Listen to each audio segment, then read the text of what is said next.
Well, Australia's resilience during the 2008 financial crisis was credited to its Twin Peaks regulatory model. And we're doing the same sort of thing in South Africa 20 years after Australia embarked on its particular journey. The beginning of this fiscal year, so it was the 1st of April, South Africa launched its own regulatory model similar to the Australian one, which is set to change regulation in the country's financial sector dramatically.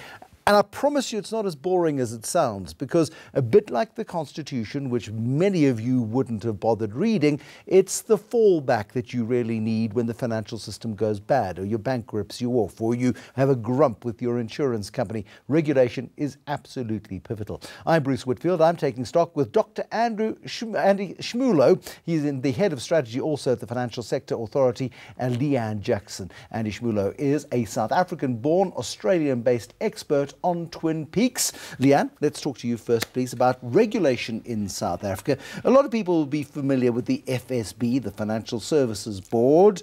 Who was the other regulator? The Reserve Bank. We had separate regulation for separate parts of the financial industry in South Africa. Why wasn't it working? Bruce, it's about understanding what the purpose of these regulations are. And financial sector regulation needs to do primarily two important things. It needs to make sure that financial institutions don't fall over, that they are financially sound, that they're able to deliver on the promises they make to their customers, that customers can trust them with their money. The second important thing regulation needs to do is make sure that those same financial institutions, over and above just staying solvent, also treat you fairly, and that customers are treated well, and the customers' interests are taken into account by the financial sector. That's the so-called TCF, treat customers fairly, which implies customers haven't been treated fairly for an awful long time. So that's why you need rules. Well, not often enough. They haven't been treated consistently fairly enough. Now, the first part is called, that financial piece is called Prudential regulation, and the requirement to treat your customers fairly we talk about as conduct regulation. And although ultimately both things are extremely necessary for the financial system to work, they actually require different tool sets, they require different skills from the regulators, they require a very different focus. The first crowd will focus on balance sheets and the finances and following the money. The conduct side is more outward looking, saying, how are you conducting yourself in the market? How are your customers experiencing you? Are the products and services you're providing the right price, the right product aimed at the right people? So until now, as you say, we've had a hodgepodge, a patchwork of different pieces of legislation with different regulators doing different parts of those two functions. And what this new Twin Peaks model does is it says, let's recognize formally that these are two separate roles, two separate functions that require separate dedicated focus each, and let's create these two new regulators that we refer to as the Twin Peaks. So you've got the Prudential Authority, which sits inside of the Reserve Bank and does that prudential regulation piece. And then you've got the Financial Sector Conduct Authority, which is the rejuvenated FSB, right, which looks after that conduct piece. And there is a single Uber regulator overseeing these two. So there is a single line of responsibility, if you like, on overall regulation. No, there's no Uber regulator overseeing the two. They both ultimately fall part of financial sector regulation. No, it's important that these peaks have equal heights. Where there is an Uber function, in a sense, or an Uber priority, let's put it that way, is financial stability. Because making sure that the financial system as a whole doesn't fall down is the ultimate. And that's the job of Mr. Jahanyaho at the Reserve Bank. At the Reserve Bank, wearing its previous traditional hat. But these two regulators are of equal power, equal strength, and operate separately. What has actually changed in the real world of regulation of financial services in South Africa?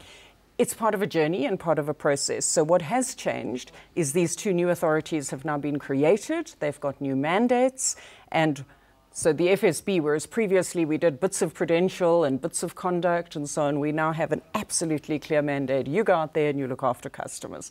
There are obviously other pieces related to it as well. And What is also different is we will now do that. We will look after customer treatment across all financial institutions, whereas previously we only looked at the non-banking world. And Ishmilo, I want to ask you, before we talk about what's gone wrong in Australia, this has been exercised for 20 years to a great deal of success for most of the last 20 years, very effectively, so much so that South Africa's had a look at the Australian model and has sought to emulate it. I mean, you've been doing this for 20 years. Has it worked by and large quite well? Bruce, there are some failings that were evidenced in other models that those models simply could not address. For example, the mega regulator in the United Kingdom in the fallout from the global financial crisis was found to have completely abandoned its prudential regulatory role in favour of market conduct. And one of the things that we learned from the global financial crisis, and this comports with what Leanne was saying, is that consumer protection and prudential regulation are diametrically opposed. They're in tension. And you cannot house both of those functions under one roof because one of them will always play second fiddle. And usually that'll be consumer protection.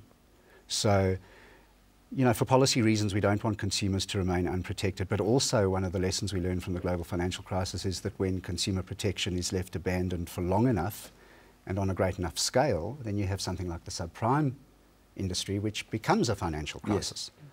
So you really do need to look after consumers. And this is a deep ideational change for the South African authorities. And that ideational change and that separation of functions after the global financial crisis was the best way in which to address the shortcomings that led to the financial crisis. I'm very firmly of the view, and I've said this on the record many times, that the Australian regulatory architecture, which, by the way, they didn't invent. It was invented by a fellow by the name of Michael Taylor when he was at the Bank of England. He's writing a chapter in a book I'm editing. When that system was developed, this was a new approach to fixing these problems, and I have no compunction in saying it's the best architecture, but there's a difference between architecture and plumbing. Now, this is important because you can have great architecture, but if you don't implement that effectively, it's going to fail. And in the next part of the program, I want to talk to you about where Australia's gone wrong and whether or not South Africa is going down the same slippery slope. Because your level of expertise is as a think tank, a research organisation in Australia, looking at every I and every T and making sure that they dotted and crossed within the regulatory system. It did work effectively. It did help keep Australia and South Africa avoided the worst ravages of the financial crisis in 2008 from a regulatory point of view. It did work effectively for a long time. Yeah, Bruce, like I say, from a theoretical and jurisprudential perspective, I think that Twin Peaks is the superior model, but the reason Australia did so well was only partly related to Twin Peaks. We had a once-in-50-year mining boom. True. We had a government that immediately stepped in and insured deposits up to $1 million and then sent every adult man and woman, resident and citizen, a $600 go spend money, be happy check. And that calmed everybody down, and there was no crisis in Australia. That's why we didn't have a financial crisis. In South Africa, we didn't have a financial crisis because of the efficacy of the National Credit Act. Yeah. So that's also not related to Twin Peaks. So I think that the way the IMF has run around internationally going, Twin Peaks will solve all of your problems. No, it will solve the architecture, but the implementation is then a completely different issue. And it has to be addressed differently and it has to be interrogated differently. And if you fail there, no amount of great architecture will save you. We're going to pick up on that in just a moment because the Australian regulatory environment is coming under scrutiny right now. There's a big inquiry into malfeasance within the Australian banking sector. You think it is all calm and civilised and democratic and people are on their best behaviour, but they do have issues in Australia too. We'll continue taking stock on these issues just after the break. This is Taking Stock on ENCA.